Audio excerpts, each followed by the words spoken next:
Então vamos lá? Bom, nos últimos dias aí a gente tem visto uma queda bem acentuada, né, dos fundos imobiliários. Na verdade, não é uma queda pontual. Se a gente pegar somente desse ano, a gente teve uma queda aí de 6,40%, né?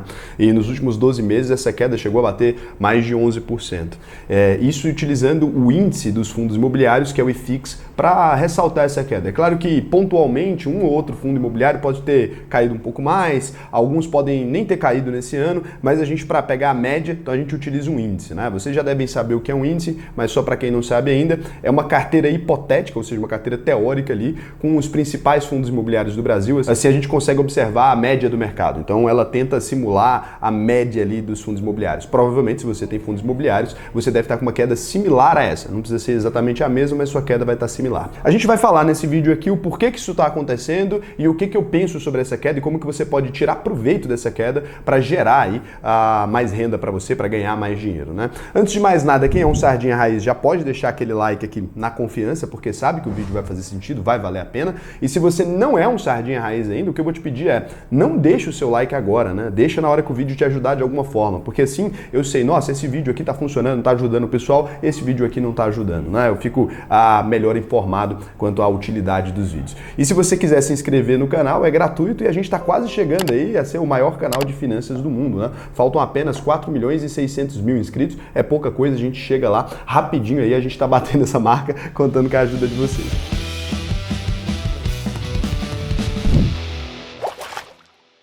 Então, os fundos imobiliários, historicamente, eles sempre foram considerados bem mais estáveis do que as ações. E o motivo para isso é muito simples. A maior parte dos fundos de investimento imobiliário, eles estão atrelados ali a imóveis físicos. Então, galpões de logística, a shopping centers, há ali realmente lajes corporativas. E quando a gente olha para isso, né, a gente está falando que tem um lastro. Então, aquela cota ali equivale a um lastro no imóvel. E diferente das ações, esse lastro é mais pesado nos fundos imobiliários. Vou explicar por quê. Quando a gente investe numa empresa, por exemplo, imagina uma Sony, né? Falei da Sony porque eu estou olhando para a câmera aqui, a câmera da Sony. Então, imagina uma Sony, a gente investe nessa empresa, o patrimônio que ela tem ali, ou seja, a sede, as câmeras que ela já tem fabricada, a indústria, isso tem um peso X ali dentro dessa avaliação dessa empresa. Mas esse X, ele pode ser 10%, ele pode ser 5%. Por quê? Porque se ela inventa uma tecnologia de uma hora para outra, imagina que a Sony cria agora uma mini câmera que chega na maior resolução possível e ela licencia aquilo para a Apple. Então, qual é a relevância, né, daquele patrimônio físico, prédio, aquelas coisas que ela tem em relação ao valor dessa tecnologia? Então, isso pode se modificar muito rapidamente. E quando a gente fala de um fundo imobiliário, não. Ele tira proveito principalmente ali, os fundos de tijolo, pelo menos, eles tiram proveito ali principalmente do aluguel, né, ou do desenvolvimento imobiliário. Então, eles precisam manter o pé mais no chão, porque um imóvel ele vale 100 milhões, esse fundo imobiliário não pode valer 300 milhões, porque ele estaria 3 vezes o valor patrimonial dele. Como é que ele vai conseguir gerar mais renda se ele só pode investir em imóveis, né? Então, os fundos imobiliários majoritariamente só podem investir em imóveis. Ele não tem como criar uma tecnologia que aumente essa eficiência nesse nível. Então, quando você vai analisar um fundo imobiliário, ele tem que estar mais ou menos parelho ali com o valor patrimonial dele. E por isso, né, a gente olha para o índice de fundos imobiliários, a gente acaba vendo uma oscilação muito menor. Tanto é que quando a gente vê uma oscilação de 6%, na Bolsa de Valores, seria uma oscilação que, apesar de alta, no ano, você poderia falar assim, não mudou tanto. Uma oscilação de 10% na Bolsa, fala, putz, caiu um pouco, aconteceu alguma coisa, mas a gente ainda chama de uma oscilação, talvez. Uma queda, para ser queda mesmo na Bolsa, teria que ser mais de 10% ali. Aí a gente começa a realmente se surpreender. E num prazo menor, talvez. Num prazo longo, assim, por exemplo,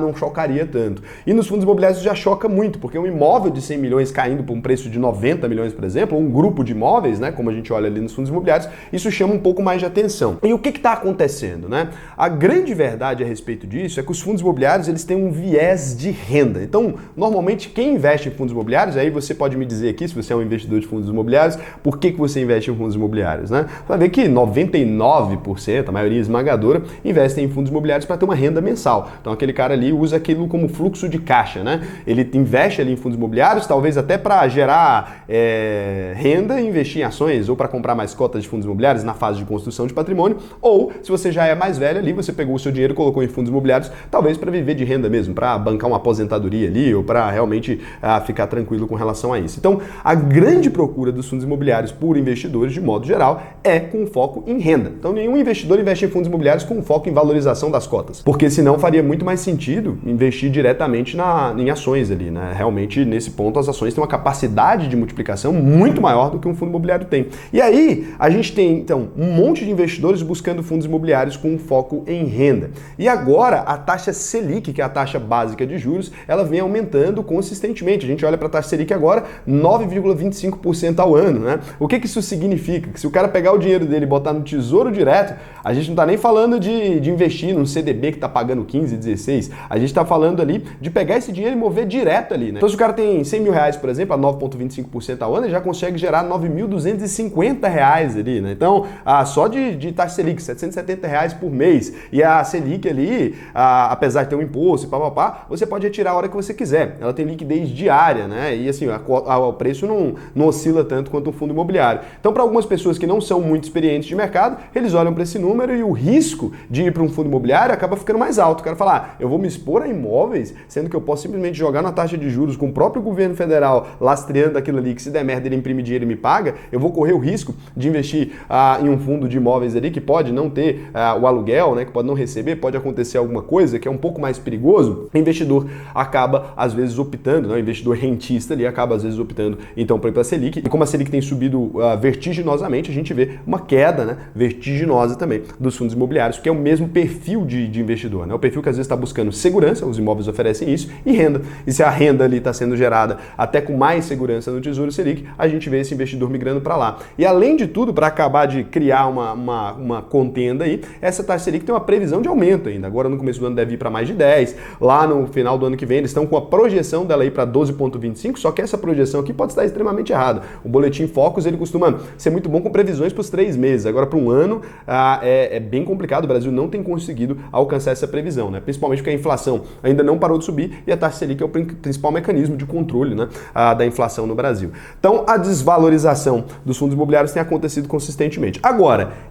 Raul, então nesse sentido você está falando que faz mais sentido a gente investir dinheiro no Tesouro Direto ali, deixar a coisa acontecer, ou então num CDB que está pagando 13, 14, 15, 16, como a gente tem visto? Não, vou te explicar porque que isso pode ser uma ideia que na verdade é boba, né? É ruim. Você tem que fazer exatamente o contrário, né? Se as pessoas estão correndo dos fundos imobiliários, a gente tem que estar exatamente nos fundos imobiliários, porque vai acontecer um efeito aqui que eu quero mostrar para vocês e que já começou a acontecer com vários fundos imobiliários, mesmo com os maiores ali, que são bem mais clássicos, né? Os fundos realmente grandes aqui.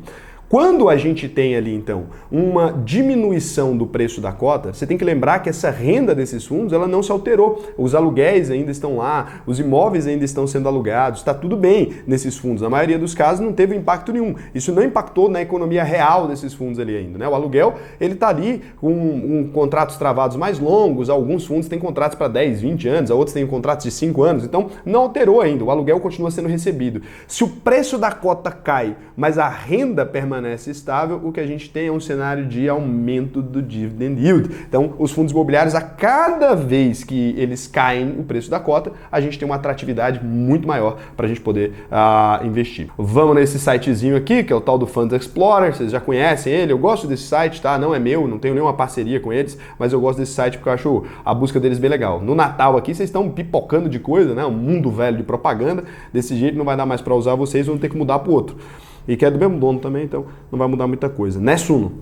Então vamos lá. Vamos dar uma olhada aqui, por exemplo, num KNRI, né? Para vocês entenderem o quanto que isso conseguiu impactar mesmo os fundos clássicos, com taxa de performance mais alta, que são famosos por ter uma segurança maior. Então quando você olha para o KNRI, a primeira coisa, você percebe o PVP dele, né? O preço pelo valor patrimonial está em 0,84. Então assim, está em 84 centavos por cada real que você está comprando ali. Então você compra R$1 por 84 centavos em patrimônio. Entendeu porque que não tem espaço para cair excessivamente, né? Mesmo que a taxa Selic continue aumentando, chega num ponto que o preço do imóvel ali, você está pagando menos do que o preço do imóvel para comprar o imóvel. E outra coisa, a gente começa a perceber um dividend yield subindo, né? Então 0,60 aqui, a gente consegue perceber que a relação entre o preço do KNRI e os dividendos, ela começa a ficar alegrinalda, né? Ela começa a ficar uma coisa interessante ali, ó. Chegou a 127 alguns dias ali, né? Então com isso a gente tem uma relação de dividend yield muito interessante. Se a gente pega aqui dos últimos 12 meses, por exemplo, ele está já com 6,42%. Raul, mas isso ainda é abaixo abaixo da Selic direta ali. O que a gente precisa diferenciar é que os imóveis têm um fator de proteção, e não quer dizer que ele tem a proteção absoluta, ele tem um fator de proteção contra a inflação.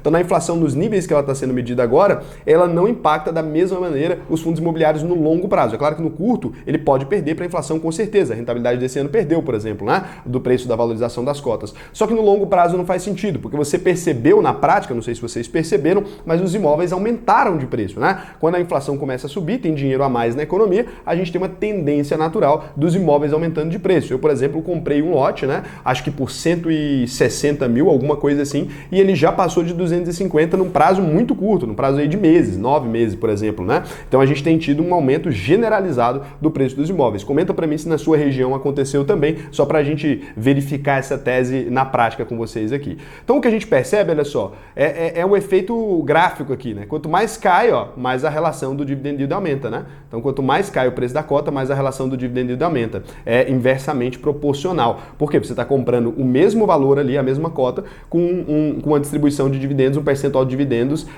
maior, porque o dividendo continuou mais ou menos estável, que a gente consegue ver, olha só, então independente da desvalorização das cotas ou não, a gente acaba assistindo esse cenário ali, né? Se a gente for aqui para os 12 meses, a gente vai observar lá uma queda gigantesca e aqui a gente observa, né, o contrário acontecendo, né, nos 12 meses ali. Se você pegar aqui no ano de 2020, que aqui tem uma janela menor de tempo, então se a gente pega aqui no ano de 2020, você vai perceber um aumento assim, da mesma maneira que aqui, ó, na hora do preço da cota aqui, você consegue observar uma queda no preço das cotas. É o efeito inverso. Então, um está caindo, o outro subindo. É essa a relação ali que acaba se tornando benéfica, né? E esse aqui ainda é um fundo ali que não é maravilhoso, né? Mas a gente pode olhar aqui, por exemplo, o BTLG11, né? A gente consegue perceber um cenário desse já está um pouco mais na relação de preço melhor, porque o e-commerce, né? As pessoas estão acreditando muito nos fundos de logística por conta dessa situação do e-commerce crescendo no mundo, né? Vai precisar de mais logística e tal, e esses fundos que já eram fundos de logística anteriormente, já tinham a logística preparada. Então a gente também tem o preço da cota com relativa queda, então a gente tem também o preço da cota com relativa queda, em alguns dias, né? Pingando baixo ali, esse até tem uma recuperaçãozinha maior, né? Ele chegou também a ficar negociado abaixo do preço por valor patrimonial, então ali a gente tem os dividendos sendo pagos de maneira quase linear, tem que olhar por esse ano aqui, você não vai olhar para os anos anteriores, né? Que ali está muito longe, ó, tá 2010, né? Então vamos olhar aqui para os anos, vamos olhar aqui mais para 2021 mesmo, a gente acaba percebendo o dividend yield praticamente estável aqui, e na hora que a gente observa a relação também, a gente acaba vendo, ó, ele aumentando em relação ao preço da cota diminuindo, né? O dividend yield aumenta. Então é muito interessante isso, você compra nesse valor de agora, né? Não esses aqui que eu estou falando, esses aqui foram só simulações aleatórias, eu fui só digitando qualquer fundo imobiliário aqui. É importante você estudar e ter uma técnica mais aprofundada, então se você compra isso aqui, você vai se beneficiar ali, né, desse movimento. Não esse, todos os fundos imobiliários estão muito parecidos, o gráfico vai ser o mesmo para todos aqui, eu estou só botando os mais populares que eu sei que vocês já conhecem, só para a gente fazer essa observação, né? Porque esses eu sei que tem na carteira de muita gente, às vezes você está ali com medinho, mas você pode observar aí que realmente, olha só, então mesmo ali, mesma estabilidade, olha só o dividend yield aumentando radicalmente, né? Você pode ver que os valores permanecem quase os mesmos ali, não teve muita alteração, esse até teve uma elevaçãozinha aqui, não importa o porquê, a gente não está entrando nesse mérito, mas você consegue ver que a relação dele ficou muito boa, ficou uma relação quase igual era lá nos anos de 2016, alguma coisa nesse sentido. Então acaba ficando muito barato os fundos imobiliários, é importante você prestar atenção nisso, tá bom? Então o HGLG também está acima do valor patrimonial, teve quem pegou ele, eu peguei ele abaixo do valor patrimonial, mas você pode ir pegando aqui qualquer um, você pode clicar em qualquer coisa aqui, que você vai acabar percebendo essa relação bem parecida, né? Alguns aí, ó, cliquei aqui no do Banestes, eu cliquei aleatório, não fica olhando isso, né? Então o BCRI11 aqui, tá até um dividend yield de 1.11 aqui, tem que ver se é estável esse dividend yield, né? Mas a gente consegue observar ali, ele tem uma oscilação maior. Tem que se lembrar que esse aqui é de papel, né? Então quando é um fundo de papel, a relação é diferente, mas aqui dá pra gente entender mais ou menos como tá. Nos últimos 12 meses, 13,63%, né? Foi bem atípico aqui, bem legal. E olha só, também a mesma relação de aumento ali, apesar de uma oscilação maior por ser de papel, tem recebimentos diferentes em datas diferentes. Então, vocês podem ficar à vontade dando essa analisada aí. Se você fizer uma pesquisa mais aprofundada, a tendência é que você consiga encontrar, como eu encontrei, né, lá no vídeo, na reta, não sei se foi o antepenúltimo, vocês vão observar lá que eu encontrei várias assimetrias de mercado. Se vocês observarem na época que foi comprado lá, vocês vão perceber que eu encontrei várias assimetrias dessa que estavam num preço atrativo, ficaram até mais atrativos, comprei mais e aproveitei. Raul, existe um limite para quando isso vai parar de acontecer, né? Se a gente tem uma previsão da Selic, então não seria mais inteligente aguardar esse acontecimento, porque esse acontecimento ali da Selic aumentar, ele vai acontecer agora. Então, assim, a gente já está sabendo que a Selic vai aumentar, é um anúncio do próprio Copom, e a gente tem uma certeza disso. Então não faria mais sentido eu esperar para quando essa Selic aumentar o preço cair ainda mais. A gente tem um problema no mercado que é a tal da informação, né? Então, se você tem uma informação, você é um investidor sardinha, assim como eu, né? A gente está aqui, investidores menores. Ah, Raul, eu tenho 50 milhões de patrimônio, não sou sardinha não. É sardinha sim, cara. Se você é um investidor aí que não é gigantesco, não é investidor institucional, é tudo sardinha, não importa quanto dinheiro você tem. Você olha ali essa previsão, significa que o mercado inteiro já sabe dela, né? Então, o mercado costuma precificar as coisas, o futuro, né, em valor presente. Então, você não vai conseguir encontrar grandes assimetrias. Se todo mundo sabe de alguma coisa, você não consegue operar ali com uma notícia, né? Você não consegue porque isso já está precificado, já está embutido nesse preço, esse possível aumento da Selic. Pode cair mais? Claro que pode. O mercado nunca tem como a gente garantir. O mercado, a economia, ela é volátil, né? O simples fato de eu falar, por exemplo, aqui, que isso já está, de certa forma, precificado, já faz com que isso modifique o cenário. Porque algumas pessoas aqui, elas vão entender essa informação, algumas pessoas podem acreditar em mim, por exemplo, já está mais ou menos precificado, e essas pessoas podem aproveitar isso para comprar, por exemplo. Então as pessoas podem olhar para a carteira delas ali e falar, o Raul disse, eu realmente concordo com isso, essa teoria para mim faz sentido, então eu vou comprar. Aí vem outro cara e fala que também está precificado, porque viu esse vídeo aqui, concorda comigo, outro cara que é analista lá, a gente modifica a tendência natural de mercado porque simplesmente a gente antecipou alguma coisa. Então a economia, ela tem profecias autorrealizáveis, né? Dependendo da quantidade, porque eu usei o meu exemplo só para ser genérico, mas tem gente que é muito maior que eu, uma casa de análise, por exemplo, que pode apresentar uma teoria contrária a essa, ela poderia fazer cair, porque algumas pessoas poderiam vender agora para comprar mais barato no futuro. Então, normalmente, quando a gente faz uma previsão do mercado, por isso que ela não funciona, eu não acredito em previsão, quando a gente faz uma previsão do mercado, ela modifica o mercado se modifica de acordo com a previsão. Imagina, se eu falo, amanhã todo mundo vai amanhecer comprando, segunda-feira todo mundo vai amanhecer comprando Petrobras, porque vai subir 10%. Se eu fosse um cara muito grande, se nós todos comprássemos, ia acabar subindo até mais de 10%. Você ia falar, é um profeta. Na verdade, não, né? Eu guiei o mercado para o lado que eu queria. Isso acontece muito no mercado, porque tem grandes players, pessoas muito grandes, donas de canais de comunicação, não do meu tamanho aqui, dono de revistas institucionais, dono de coisas muito grandes ali, donos de casas de análise que conseguem mexer no mercado. Mas a tendência, então, é que isso já esteja, de certa forma, precificado. Eu acredito nisso, né? O mercado não é idiota, todo mundo tem a mesma informação, já está mais precificado. Então, mas fica aí a dica para você que ainda dá para aproveitar grandes ofertas que a gente está tendo aí no cenário de fundos imobiliários. Então, agora o negócio é o seguinte, se você ainda não aprendeu a investir direito, se você quiser evoluir mais os seus investimentos, não só fundo imobiliário, mas ações no Brasil, ações no exterior, quiser aprender a investir de verdade, eu tenho uma escola, né, de formação de investidores que te ensina a investir mesmo no Brasil e no mundo. A gente começa uma turma nova no começo do ano agora. Então você ainda pode aproveitar a uvp.com.br para fazer a sua matrícula. E aí eu vou ser seu professor, né? A gente vai ter aulas lá, tem as aulas gravadas, depois tem as aulas semanais onde eu tiro dúvidas de vocês e realmente é uma coisa extremamente diferente. São 8 cursos em um só, é um negócio genial. E você pode me perguntar, Raul, mas tem tanta gente falando sobre esse tipo de coisa na internet hoje que tipo, eu não consigo confiar, né? E assim, eu entendo você, de verdade, por isso que a UVP, a gente é diferente de tudo que tem no mercado, porque se você concluir a UVP, emitir o seu certificado, putz, eu não aprendi, Raul, não me sinto seguro ainda, você me enganou, né? A gente aceita devolver o dinheiro do aluno depois da conclusão do curso, você não vai ver ninguém fazendo isso no mercado, porque realmente a gente acredita muito no produto e no que a gente trabalha e na honestidade mesmo. Então, a gente confia em vocês, a gente dá o primeiro voto de confiança para receber de volta também. Então, pode confiar, é realmente uma coisa extremamente diferente do que existe no mercado. Um beijão para vocês e até mais.